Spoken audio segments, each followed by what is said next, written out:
What's going on, everybody? It's Rick from Garden with Bar Chuckin'. Noticing, looks kind of like some mold or something, or mildew, maybe on the burlap.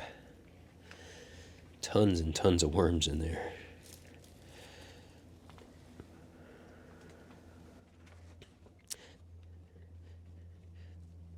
Okay. So, let's see how this is looking. Definitely seeing worms in there. This was the winter rye. I'll see about putting this a little bit more in the feeding area.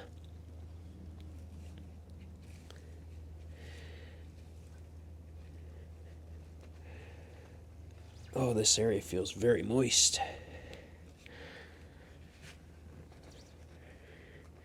Still have some apple slices in there.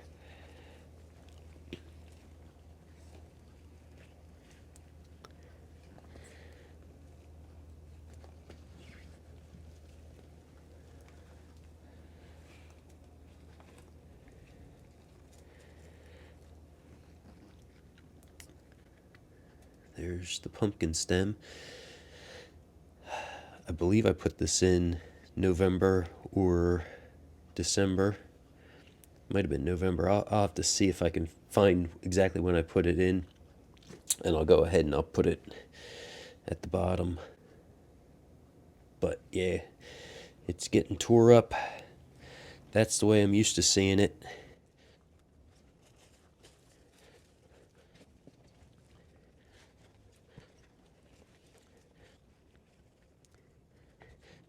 That's looking very good. So, this has been in here for a week. I see a couple worms on the side, so I will just drop that right into the bait cup. It's a little easier doing that than having to dig through everything to get the worms in there. I don't know if you see a couple nice size worms there. Looks like that one has, oh, get the leaf out of the way. Looks like that one has a swollen clitellum. And that's the thing, if I leave those big mature worms in here, they're going to lay more cocoons.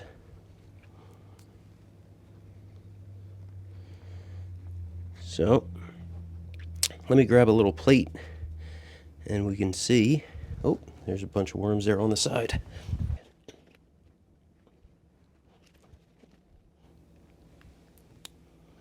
Okay, there's some worms still in the cup. And there we go.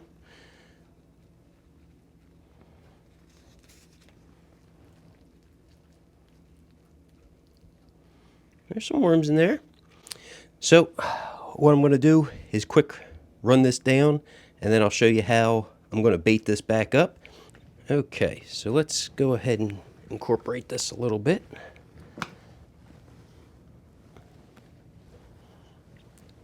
And you get to see there's some of the older castings down at the bottom here. Because I didn't want to add a bunch of like paper and things like that to the castings, I've been putting some toilet paper rolls and some other kind of larger products like that in, just to give them a little bit of food if there is any worms that were in here. And then I don't have to worry about having a whole bunch of paper and other materials. So see?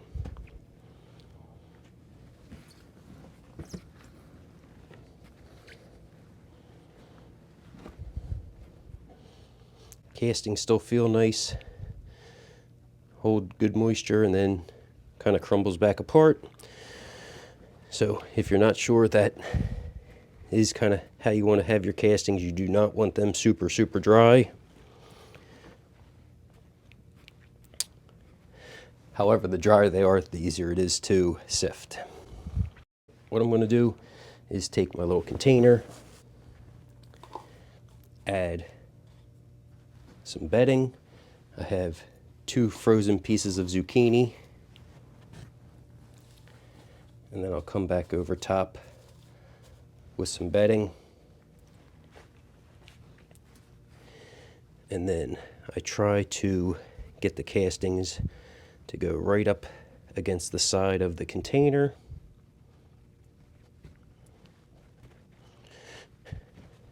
And then try to level it out because I have to carry this up the stairs to do this. So definitely don't want it heavy on one side or the other.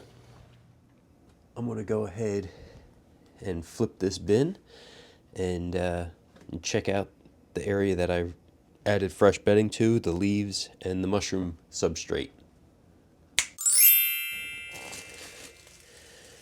Okay, these leaves are a bit dry.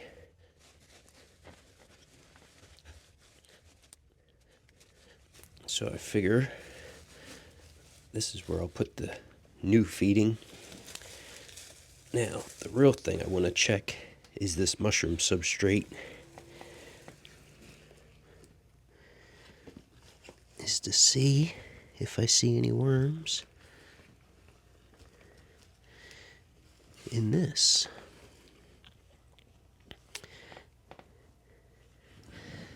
Yeah, you can see.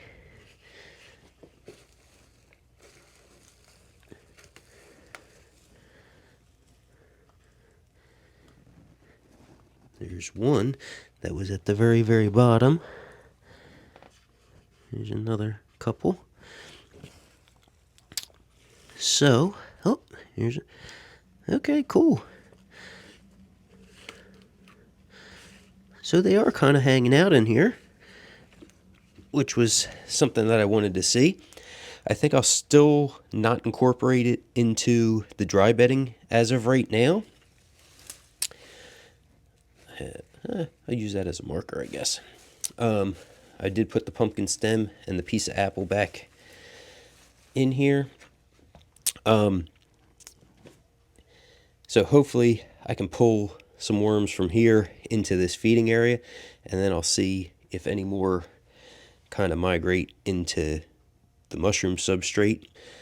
At least by next feeding, I'll see how this is looking, and then I'll try to incorporate it into the bin. But I was happy to see there are some worms in there. This is going to be a little bit of a wonky feeding. I do have some watermelon for the worms. I had an orange, and I hope it's coming through. Actually start getting kind of moldy on the outside. Well, I cut into it, and she be green, man. So we'll see how the worms do with the orange. And then we had a pack of celery that got kind of really limp. So the worms are getting the celery too.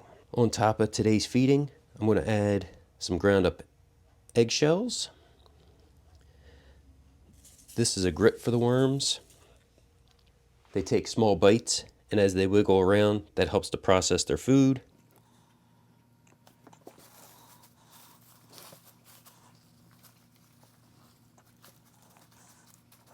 Well,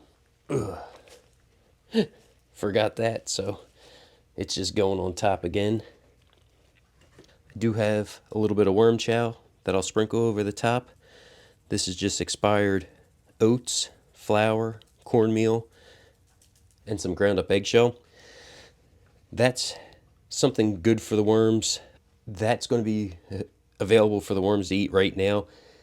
The orange, it's going to take a little time. The moisture is proper for it. However, the worms are going to prefer it broke down by some microbes from the bin. So while we're waiting on some of those items to start breaking down for the worms can come in and go ahead and eat that worm chow. If you guys have any questions, don't forget to drop it down in the comments. Thanks for coming along, checking out this video. Everybody have a great day.